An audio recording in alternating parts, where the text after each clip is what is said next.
வங்கக்கடல்ல உருவாயிருக்கக்கூடிய காற்றழுத்த தாழ்வு பகுதி காற்றழுத்த தாழ்வு மண்டலமாக மாறி தமிழகம் முழுவதும் பரவலாக மிக கனமழையை கொடுக்க போகிறது அப்படின்னு எப்பவுமே நம்ம சீரியஸான நோட்ல தான் இந்த வானிலையை பார்த்துட்டு இருக்கோம். வானிலை தொடர்பான செய்திகளையும் பார்த்துட்டு இருக்கோம். ஆனா வானிலையில அப்பப்போ சுவாரஸ்யமான நம்மளுக்கு ஆச்சரியம் அளிக்கக்கூடிய விஷயங்களும் நடந்துகிட்டு தான் இருக்கு.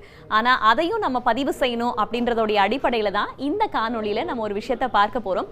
இந்த விஷயம் நம்ம உங்களுக்கு ரொம்பவே கனெக்டடா இருக்கலாம். ஏன்னா சமீபத்துல நம்ம பார்த்தோம் இல்லையா, ஆழ்ந்த காற்றழுத்த தாழ்வு பகுதி காரணமாக தென் மாவட்டங்கள்ல பரவலாக மழை பெஞ்சு பல இடங்கள்ல 50 சென்டிமீட்டருக்கு மேலெல்லாம் மழை பெஞ்சது இல்லையா.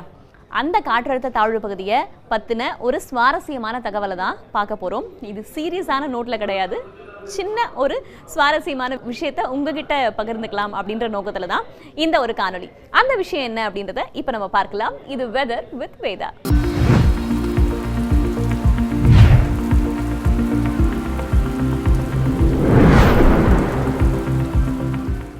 எப்பவுமே எங்கெங்கெல்லாம் வந்து மழை பெய்ய போகுது, எங்கெங்கெல்லாம் கனமழை, எங்கெங்கெல்லாம் மிக கனமழை அப்படின்னு பார்த்துட்டு இருந்த நாம அந்த வானிலை நடந்த சில சுவாரஸ்யமான விஷயத்த இப்ப நம்ம பார்க்க போறோம். என்ன அப்படின்னா, உங்க எல்லாருக்குமே தெரியும், அந்த ஆழ்ந்த காற்றழுத்த தாழ்வு பகுதி கடந்த வாரம் மிக கனமழையிலிருந்து அதி கனமழை வரைக்கும் நமக்கு தென் தமிழக பகுதியில கொடுத்துச்சு.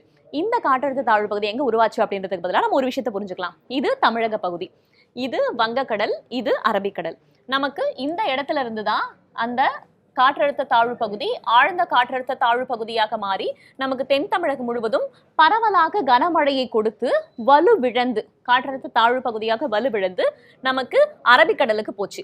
அரபிக்கடல்லையும் அது என்ன பண்ணுதுன்னா தொடர்ந்து பயணிச்சுக்கிட்டே இருந்தது. பொதுவா இந்த மாதிரி வர சிஸ்டம்லாம் என்ன ஆகும் அப்படின்னா, நம்மளை கடந்து சென்ற பிறகு அரபிக்கடல்ல போய் ஒன்னு டிசிபேட் ஆயிடும், கலைந்து சென்று விடும், வலுவிழந்து விடும். அப்படி இல்லை அப்படின்னா ரொம்ப ஸ்ட்ராங் ஆகி இந்த பக்கம் இருக்கக்கூடிய ஏமன், ஓமன் போன்ற நாடுகளை நோக்கி அது சென்று விடும். ஆனா ஒரு சுவாரஸ்யமான விஷயம் இப்ப என்ன அப்படின்னா, நம்மை கடந்து சென்ற ஆழ்ந்த காற்றழுத்த தாழ்வு பகுதி வலுவிழந்து அரபிக்கடலுக்கு போயிட்டு, இதுதான் அரபிக்கடல், அரபிக்கடலுக்கு போயிட்டு என்ன பண்ணுது அப்படின்னா யூ டர்ன் போட்டுட்டு மறுபடியும் நம்ம பக்கமே வருது. இதற்கு முன்னாடி இந்த மாதிரியான ஒரு வானிலை சூழல்களை நம்ம பெருசளவுக்கு பார்த்துருக்க மாட்டோம் இல்லையா. அது வந்து மறுபடியும் இப்போ யூ டர்ன் போட்டு நம்ம கடற்பகுதியை நோக்கியே திரும்பி வர்றது தான் இங்க நம்ம பார்த்துட்டு இருக்கோம்.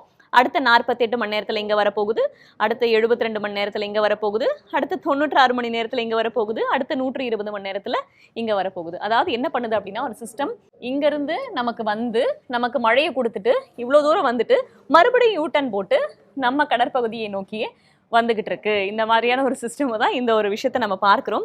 அதை இன்னுமே உங்களுக்கு தெளிவாக விளக்கணும் அப்படின்னா இன்னொரு மாடல் மூலமாக நான் உங்களுக்கு காட்டுறேன்.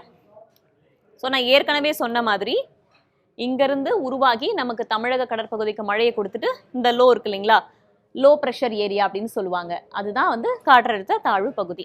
இதோ இந்த லோ ப்ரெஷர் ஏரியா என்ன பண்ணுதுன்னா இவ்வளோ தூரம் வந்துட்டு மறுபடியும் திரும்பி நம்முடைய கடற்பகுதிக்கே வருது, மறுபடியும் இந்த பக்கமே போகிறத நம்ம பார்க்குறோம். ஸோ வானிலையில் எப்போவாவது இந்த மாதிரியான விஷயங்கள் நடக்கிறது உண்டு. அதுதான் நம்ம இப்போ பார்த்துக்கிட்டு இருக்கோம். என்னதான் வந்து கனமழை, மிக கனமழை, அதிகனமழை அப்படின்னு ரொம்ப டென்ஷனான ரொம்ப சீரியஸான நோட்டில் எங்கெங்கெல்லாம் மழை வரப்போகுது, எங்கெங்கெல்லாம் வந்து பாதிப்பு ஏற்பட போகுது அப்படின்னு சீரியஸான நோட்டில் இல்லாமல் இந்த மாதிரி சின்ன சின்ன விஷயங்களில் நம்ம ஒரு நகைச்சுவைக்காக சொல்லுவோம் இல்லையா, யூட்டன் போட்டு வருது மீண்டும் மீண்டுமா அப்படின்லாம் சொல்லுவோம் இல்லையா, அந்த மாதிரியான ஒரு சினாரியோ தான் இப்போ அது நடந்துகிட்டு இருக்கு அப்படின்னு புரிஞ்சுக்கலாம். வங்கக்கடலிருந்து தமிழக பகுதிக்கு வந்து மறுபடியும் அரபிக்கடலுக்கு போயிட்டு மறுபடியும் அரபிக்கடலிருந்து மறுபடியும் வங்கக்கடலுக்கே வர்றதான சினாரியோ தான் இப்போ நடந்துகிட்டு இருக்கு. ஆனால் ஒரு விஷயம் புரிஞ்சுக்கணும், என்னன்னா இந்த காற்றழுத்த தாழ்வு பகுதி மறுபடியும் நம்ம பகுதிக்கே வர்றதுனால எந்த ஒரு பாதிப்பும் நமக்கு கிடையாது. ஏன்னா அது நம்மளுடைய நிலப்பகுதியை நோக்கி வரப்போறது கிடையாது. நீங்க பார்த்துருக்கலாம், கீழே நோக்கி தான் போகுது. இதனால நமக்கு பெருமளவுக்கு மறுபடியும் அதே மாதிரியான மழை வருமானா கிடையாது. இதனால நேரடியான தாக்கம் ஏதாவது இருக்குமா அப்படின்னா கிடையாது. இது மேலும் வலுவடைஞ்சு நம்மளை தாக்குமா அப்படின்னா அதுவும் கிடையாது. ஸோ சீரியஸான சினாரியோஸ் எதுவுமே இல்லை. ஜஸ்ட் அது போயிட்டு ரீகோவாகி மறுபடியும் நம்மை நோக்கியே வருது இந்த ஆழ்ந்த காற்றழுத்த தாழ்வு பகுதி. இது வெதர் வித் வேதா.